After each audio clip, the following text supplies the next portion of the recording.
There was a boy, a very strange, enchanted boy.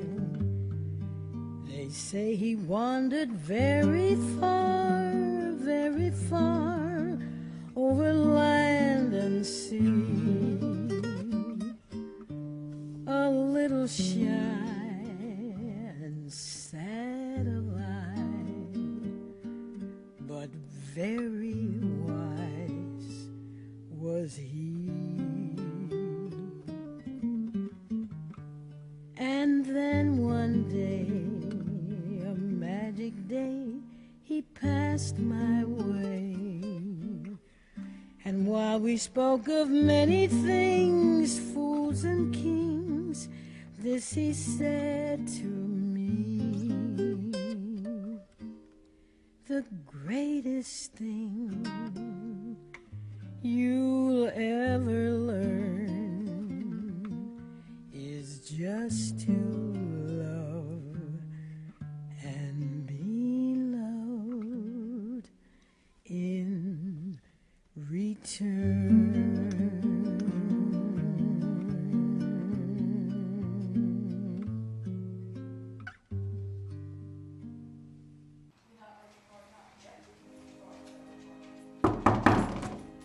Who's that? Caulfield, come in, boy. Hello, sir. I got your note. You didn't have to do all that, sir. I'd come over to say goodbye anyway. Have a seat there, boy. How's your grippy, sir? Boy, if I felt any better, I'd have to send for the doctor.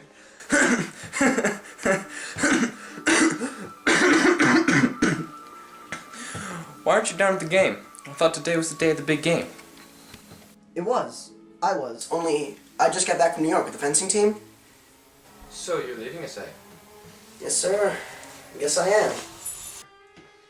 What did Dr. Thurmer say to you? I understand you had quite the little chat. Yes, we did.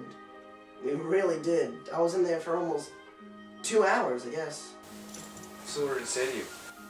Oh, well, about life. Being a game and all. I have to play it according to the rules. I mean, he was pretty nice and all. He didn't hit the ceiling or anything, but he just kept talking about how life is a game and all. You know. Life is a game, boy. Life is a game when played according to the rules. Yes, sir. I know it is. I know it. Has Dr. Thurmer written to your parents yet? No, he hasn't written to them yet. He said he was going to write them Monday. Have you yourself communicated with them? No, sir, I haven't communicated with them yet, because I'll talk to them when I get home Wednesday night. And how do you think they'll take the news? Well, they'll be really irritated about it. They really will. This is about the 4th school I've got kicked out of. I had the privilege of meeting your mother and father when they had their little chat with Dr. Thurmer some weeks ago.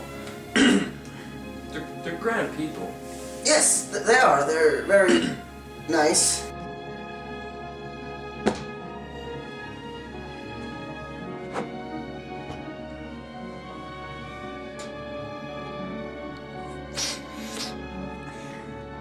What's the matter with you, boy?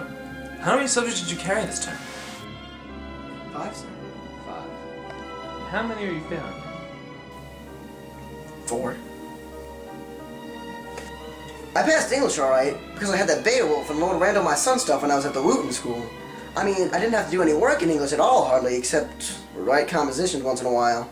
I flunked you in history because you knew absolutely nothing. I know that, sir. Boy, I know it. Couldn't help it. Absolutely nothing. Absolutely nothing. But absolutely nothing. I doubt very much that you even opened your textbook once this whole term. I sort of glanced at it. You glanced through it, eh? Your exam paper is over there on top of the chiffonier, on top of the pile. Could you get it, please?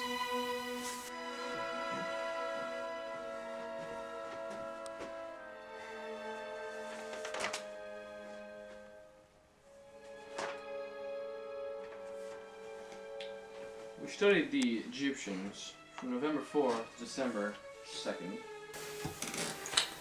And you chose to write about them in the optional essay question. Would you care to hear what you had to say about them? No, sir, not really. The Egyptians were an ancient race of Caucasians residing in one of the northern sections of Africa.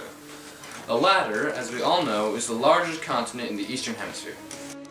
The Egyptians are extremely interesting to us today for various reasons. Modern science would still like to know what the secret ingredients were that the Egyptians used when they wrapped up dead people so that their faces would not rot for numerous centuries. This interesting riddle is still quite a challenge to modern science in the 20th century. Your essay, shall we say, ends there. However, you dropped me a little note at the bottom of the page. I noted. Dear Mr. Spencer, that is all I know about the Egyptians. I can't seem to get very interested in them, although your lectures are very interesting. It is all right with me if you flunk me, though, as I am flunking everything else except English anyway. Respectfully yours, Holden Caulfield. Do you blame me for flunking you, boy? No, sir, I don't.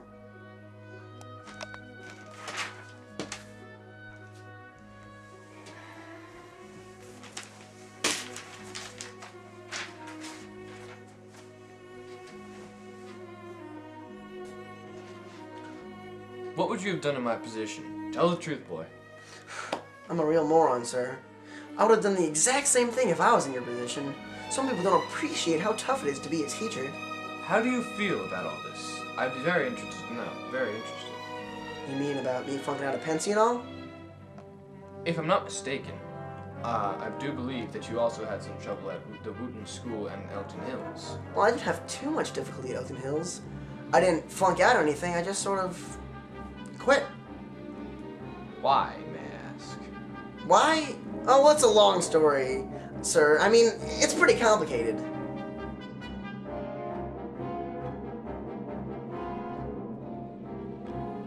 What, sir? Do you have any particular qualms about leaving Pensy?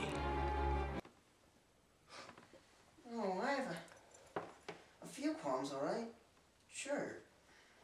Sure I do, but not too many. Not yet, anyway. I guess it really hasn't hit me yet. Things take quite a while to hit me. All I'm thinking about now is just getting home Wednesday. Moron. Have you no concern about your future at all? Oh, I feel some concern for my future. Sure I do. But not too much, I guess. Not too much, I guess. You will. You will, boy. You will once it's too late. I guess I will.